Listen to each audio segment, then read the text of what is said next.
Amigos, buenos días. Hoy es 10 de junio y este es mi desayuno. Un plato de fruta, 4 rodajas de plátano y 4 cuadritos de papaya, un café con poca crema, un omelette de 2 huevos con un poquito de queso adentro, una porción de guacamole, aguacate y una papa cambray. Entonces tenemos la grasa, tenemos la proteína, tenemos carbohidratos, tenemos fruta y está el café. Bueno,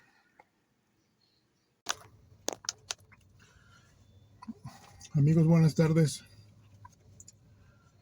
Hoy es 10 de junio. Bueno,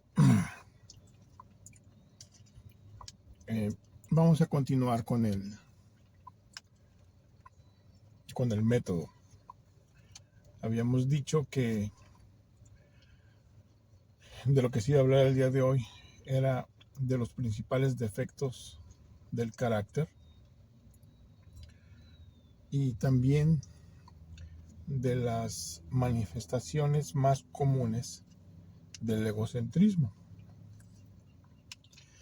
Entonces vamos a entrar directamente en materia. Las manifestaciones más comunes del egocentrismo pueden reducirse a 3. Una de ellas es el resentimiento, otra es el temor y otra es la culpa. Y ahora voy a explicar brevemente de qué se trata cada uno de ellos. El resentimiento, sencillamente, es todo aquello que nos ocurrió, ya sea por parte de una persona, por parte de alguna institución, por parte de una situación, por parte de las circunstancias, lo que sea, que no salió como lo esperábamos y que por lo tanto nos molestamos con esa situación.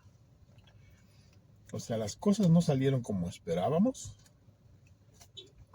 y nos molestamos. Básicamente eso es el resentimiento.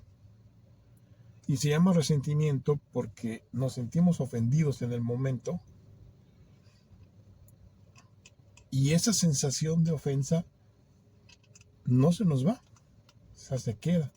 Entonces, cada que nos acordamos, volvemos a sentir lo mismo. Por eso se llama resentimiento. Y tiene muchas causas. Hay algunas causas reales, pero muchas de las causas pueden también ser imaginarias. El día de hoy podemos hablar de muchos resentimientos que hace algunos años pues ni siquiera existían, ¿no? Por ejemplo, subí un video y tiene 3 vistas. Pues me resiento con mis suscriptores porque si tengo 20 suscriptores y tengo 3 vistas, quiere decir que 17 de mis suscriptores pues no están viendo mis videos y me resiento. Pues que no me ponen un like con mis publicaciones, otro resentimiento. Entonces, si ustedes se dan cuenta, tan solo por las redes sociales pueden surgir una infinidad de resentimientos hacia gente que pues está más ocupada viendo otras cosas. Ese es el ejemplo clarísimo de que uno se está resintiendo con gente que ni le va ni le viene lo que estamos pensando sobre ella y nosotros estamos pensando en ella precisamente porque estamos resentidos. Entonces a esa persona ni le interesa, ni le importa, ni se ha dado cuenta de lo que ocurrió. O sea, me explico. La persona no nos hizo un daño. La persona no nos ofendió a propósito. Simple y sencillamente está suscrita a nuestro canal, no vio nuestro video, no nos puso un like. O sea, no hizo ninguna ofensa. Pero yo me estoy sintiendo ofendido porque lo tengo de suscriptor, porque no vio mi video y porque no me puso un like.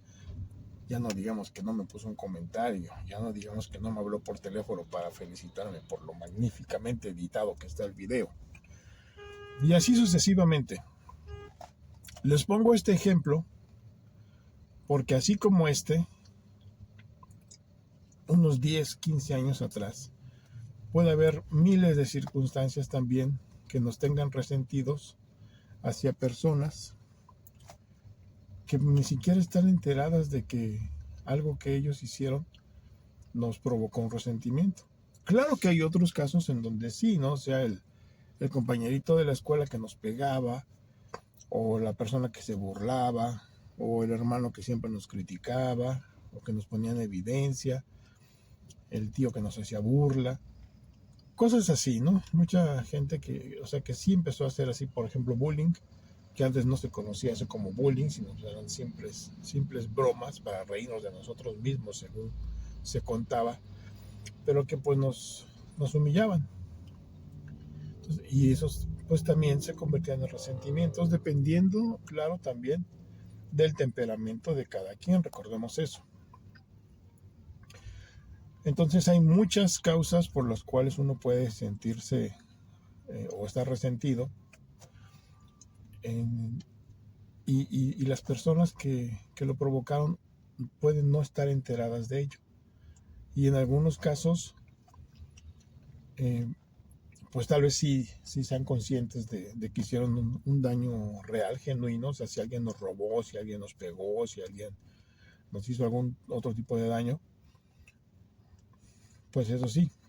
Pero ese es problema de él y pues él tendrá que resolverlo alguna vez o pagarlo alguna vez, ¿no?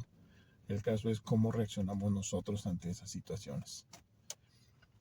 Entonces, y nuestra reacción fue resentirnos, o sea, sentirnos mal por eso que ocurrió, sentirnos ofendidos y guardar ese resentimiento por el resto de nuestra vida. Esos son los resentimientos. Bueno, entonces, una de las características de las manifestaciones más comunes del egocentrismo es el resentimiento. La gente que no tiene o que no conduce su vida mediante el egocentrismo, muy probablemente no tenga resentimientos. ¿Por qué razón? Porque si lo roba, pues no sé, siente lástima por el ladrón, pues tal vez sí lo denuncie y tenga que pagar y todo eso, pero ya, o sea, queda como una anécdota nada más para contar, pero no se siente resentida por el resto de su vida. O sea, fue una anécdota, fue una circunstancia, un acontecimiento de su vida, pero hasta ahí. O sea, la carga emocional que significó eso ocurrió en el momento y pues se disipó en cuanto, ¿no? Pues me asaltaron, me robaron y ya. O sea, puede ser que atrapen al delincuente o que nunca lo atrapen, pero pues hasta ahí quedó. O sea, la persona sigue su vida y la situación en sí no la afectó, o sea, no se resintió. Bueno, la otra, estoy haciendo esta comparativa porque recuerden, hay gente que vive con egocentrismo y hay gente que vive sin egocentrismo. Bueno, otra de las manifestaciones más comunes del egocentrismo es el miedo. El miedo en una persona egocéntrica puede darse por muchísimas razones, pero básicamente es por la razón de que no le gusta que la critiquen, no le gusta que le salgan las cosas mal, no le gusta que le digan cómo hacer las cosas. Y esto causa que tenga miedo a veces de actuar por el temor de que no salgan las cosas bien, por el temor de que lo regañen por no hacerlo como debe de ser, por el temor de que lo critiquen. Estos son unos ejemplos, pero hay muchos temores que la gente egocentrista tiene. Estos temores también pueden desencadenar o llegar a desencadenar resentimientos. Hay veces que son resentimientos así por circunstancias que ocurren, y otras veces hay resentimientos que ocurren porque primero se genera un temor. O sea, el temor de que me critiquen, y llega alguien y me critica, pues me resiento con la persona que me criticó. Pero la raíz era un temor. Y así sucesivamente. Son muchos ejemplos que pueden surgir de temores en una persona egocentrista. Bueno, y el último de los tres básicos, de las tres manifestaciones básicas del egocentrismo, es la culpa. Esta culpa es la consecuencia de haber puesto en práctica algunos de los defectos de carácter que tiene la persona egocentrista, que pues obviamente la lleva a cometer acciones pues a veces indebidas, a veces que pueden llegar a perjudicar a alguien. Y si la persona llega a tener conciencia, porque a veces no, si la persona llega a tener conciencia de que obró mal, le surge un sentimiento de culpa. Por supuesto que por ser egocentrista, pues no le pasa por la mente, pues tal vez pedir disculpas o hacer una reparación del daño que causó. Simplemente siente esa culpa, y precisamente el temor de que vaya a ser acusado, de que vaya a ser, pues a veces hasta encarcelado, o de que vaya a ser regañado, o que vaya a ser criticado, pues prefieren no decirlo. Entonces lo mismo, esa culpa le hace surgir un temor, o viceversa, el temor que ya tiene le impide hacer algún tipo de resarcimiento o de reparación de daños, o de incluso de confesión de lo que hizo mal, por el temor de las consecuencias. Entonces, esas tres son las manifestaciones más comunes del egocentrismo: el resentimiento, el temor o el miedo, y la culpa. Amigos, estoy retomando el video. Hace rato lo tuve que interrumpir porque fui un mandado. Ahorita lo voy a retomar en donde nos quedamos. Y vamos a hablar de los defectos de carácter. Y ya les había dicho que pues hay muchas definiciones y clasificaciones de los defectos de carácter. Vamos a adoptar una lista de 4 nada más. Estos 4 defectos son genéricos, o sea que cualquier defecto de carácter que ustedes puedan pensar o que ustedes tengan puede quedar encasillado en cualquiera de estos 4 de los que les voy a hablar ahorita. Entonces, los defectos de carácter más comunes son el egoísmo, la deshonestidad, el oportunismo y el temor. Una persona con el defecto de carácter del egoísmo piensa solo en sí misma. Siempre está priorizando los propios deseos, las necesidades o las comodidades por encima de los sentimientos o el bienestar de los demás. Esa es una persona con el defecto de carácter del egoísmo.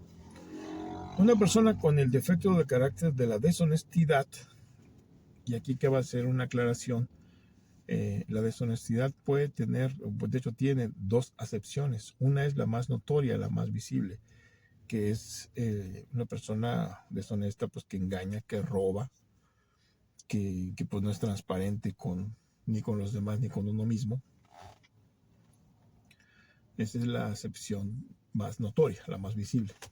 Pero hay otra acepción que es más sutil, y de hecho una persona pues que se siente honesta, o sea que es honesta en su trabajo, que no roba, que no estafa, que no miente, puede pensar que por el hecho de ser honesta, pues no tiene este defecto de carácter. Pero la otra acepción del defecto es la siguiente: ocultar la verdad. Esta es una cosa más sutil. O sea, si yo tengo que hablar y me callo, estoy siendo deshonesto. Si yo veo una situación que está mal y la paso por alto, estoy siendo deshonesto. Entonces, esa es la acepción oculta de la deshonestidad.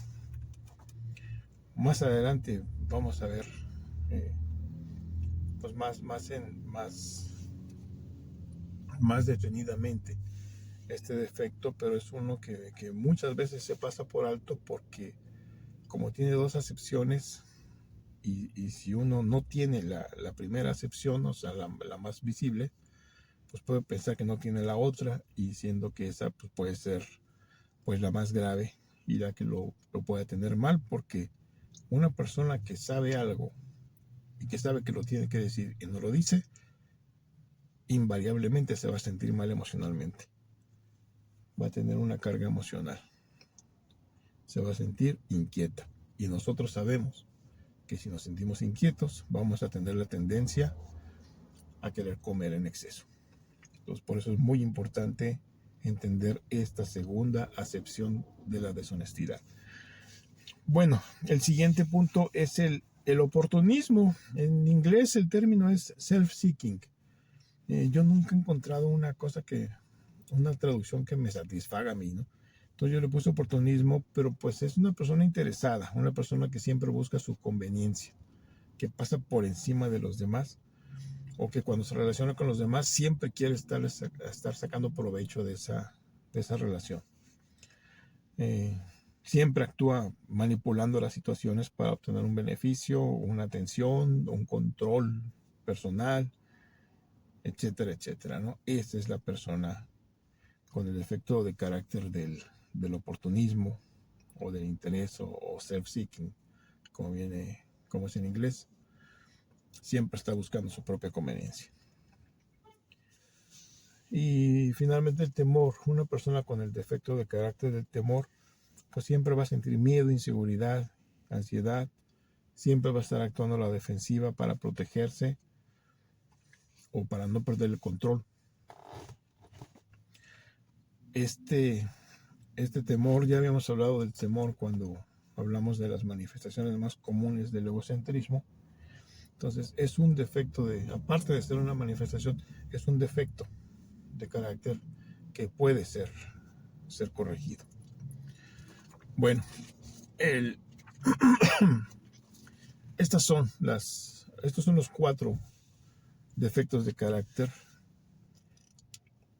que puede tener una persona. Una cosa importante es recordar que la personalidad de cualquier persona está formada por el temperamento y por el carácter. El temperamento es con lo que nacemos y el carácter se va desarrollando conforme vamos creciendo. Entonces, el carácter se va construyendo a través de 5 puntos importantes. El primero son los valores y los principios aprendidos. O sea, los valores morales, éticos y las creencias que adoptamos de nuestra familia. O sea, la cultura y la sociedad moldean nuestras decisiones y nuestros comportamientos. El segundo punto que forma el carácter son los hábitos y los patrones de comportamiento. Esas son conductas que repetimos y se van reforzando a lo largo del tiempo y se convierten en parte de nuestro carácter. O sea, como por ejemplo la disciplina, la constancia, la organización, la forma de resolver conflictos. Todo eso son hábitos y patrones de comportamiento. El tercer elemento del carácter son las estrategias de afrontamiento.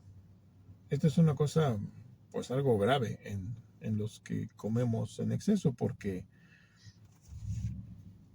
en las estrategias de afrontamiento, pues es la forma en la que aprendemos a manejar el estrés, las dificultades, las emociones. Nosotros hemos aprendido a comer en exceso o a comer ciertos alimentos para afrontar estas situaciones, en vez de aprender otro tipo de cosas, ¿no? Como una búsqueda de ayuda externa, enfrentar y solucionar el problema de una, y etcétera, etcétera, ¿no? El cuarto punto que forma el carácter son las actitudes ante la vida. Esa es la perspectiva general que vamos desarrollando sobre nosotros mismos, sobre los demás y sobre el mundo en general. Tiene mucho que ver con también, pues ahí puede ser en parte intuitiva y en parte lo que nos inculcan, ¿no? Puede tener ahí también la parte la religión, las cuestiones ideológicas y todo, pero a veces hasta las noticias, y eso va generando en nosotros pues un optimismo hacia las personas, hacia uno mismo, hacia el mundo, o un pesimismo,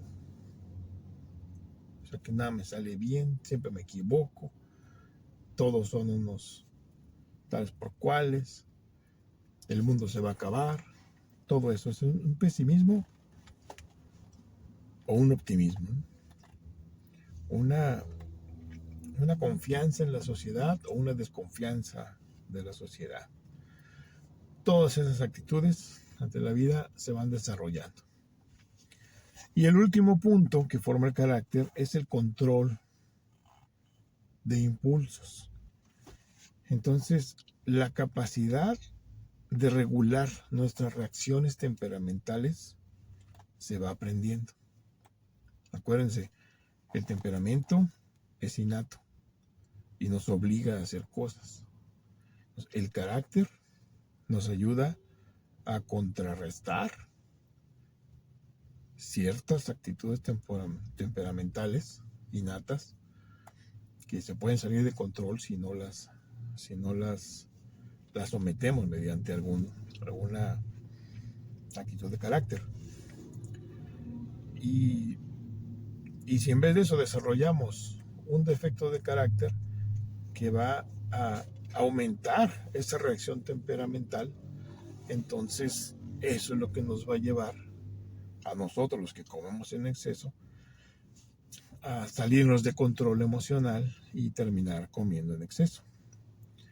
Uno de los puntos más importantes para nosotros, los que comemos en exceso, de este control de los impulsos, es la capacidad de postergar la gratificación. O sea, nosotros los que comemos en exceso perdimos esa capacidad de postergar la gratificación. Cuando nos sentimos bien, comemos para festejar. Cuando nos sentimos mal, comemos para sentirnos bien. Cuando sentimos ansiedad, inquietud, descontento, todo eso, comemos para eliminar eso. Esa es la pérdida de la capacidad de postergar la gratificación. Entonces, todo este conocimiento que acabamos de adquirir sobre el carácter nos da la base para poder analizar la lista que hicimos de todas las situaciones que nos generaban inquietud, descontento e irritabilidad, junto con las manifestaciones más comunes del egocentrismo, y podemos ver que cada punto de la lista que tenemos ahí, ahora ya podemos hacer un análisis y ver, bueno, pues esto, me siento mal cuando me critican, o me produce irritabilidad cuando me critican. Entonces yo ya puedo ver cuál es el defecto de carácter que tengo, que me hace sentir de esa forma, y también puedo ver cuál es la manifestación del egocentrismo que me tiene o que produce que yo me sienta de esa forma cada que me critican. Entonces, ese análisis lo podemos hacer con cada uno de los puntos de la lista. Lo vamos a hacer en el siguiente video. Ustedes traten también de hacerlo antes del video siguiente, con la lista, si ya la hicieron. Traten de analizar cada uno de esos puntos y ver cuál manifestación del egocentrismo es la que les está produciendo esa sensación, y también vean cuál defecto de carácter es el que creen ustedes que se esté generando, o cuál defecto de carácter que ustedes tienen es el que está produciendo que se sientan así en cada uno de los puntos de la lista de las causas que los hacen sentir inquietos, irritados y descontentos. Lo vamos a ver en la próxima sesión. Y también, pues ya se cumplió un mes de que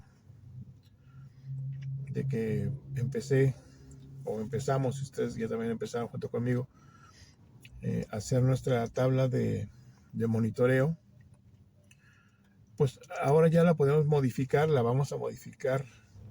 Yo la modifiqué hace unos días, pero ya lo voy a publicar en el siguiente video, cómo modificarla, porque si ya logramos eliminar después de un mes muchos de los alimentos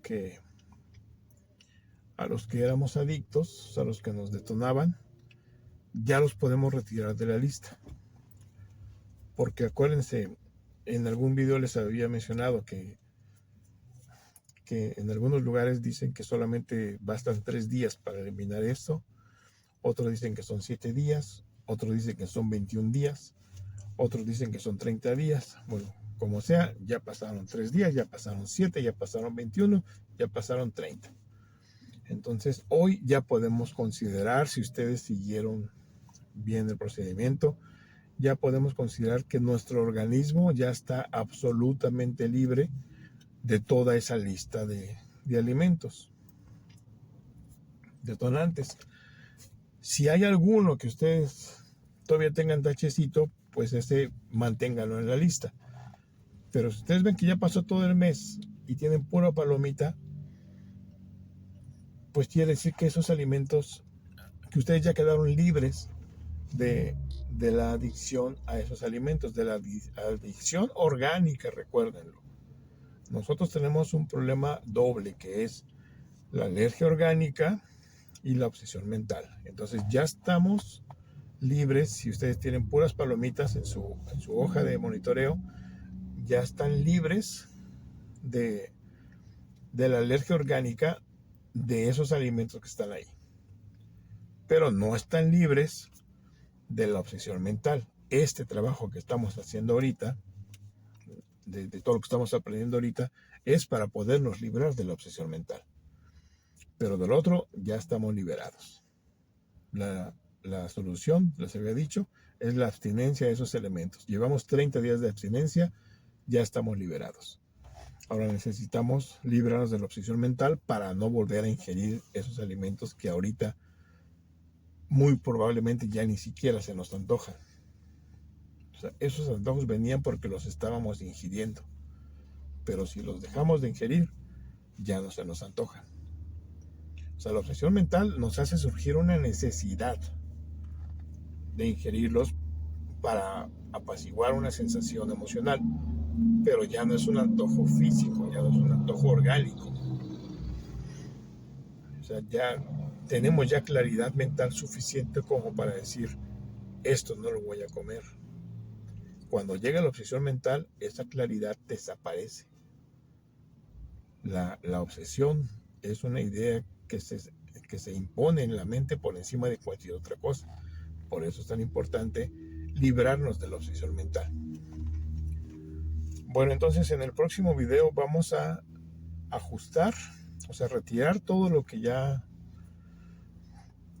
no vamos a utilizar de la tabla de monitoreo, porque ya estamos libres de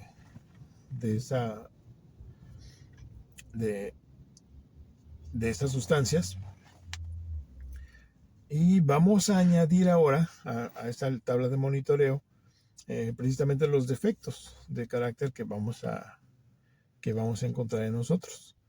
Entonces, esas son las dos cosas que vamos a hacer en el próximo video. Ajustar la tabla esta y revisar, bueno, primero revisar de la lista que hicimos de las situaciones que me provocan inquietud, irritabilidad y descontento. Vamos a extraer cuáles son los defectos de carácter que tenemos y los vamos a meter en nuestra tabla de monitoreo para ver bajo qué circunstancias salen, tenerlos bajo control, Y lo más importante, saber qué hacer para poder combatir ese defecto sin que la práctica del defecto nos llegue a producir inquietud, irritabilidad y descontento, porque sabemos que eso nos va a llevar a comer otra vez.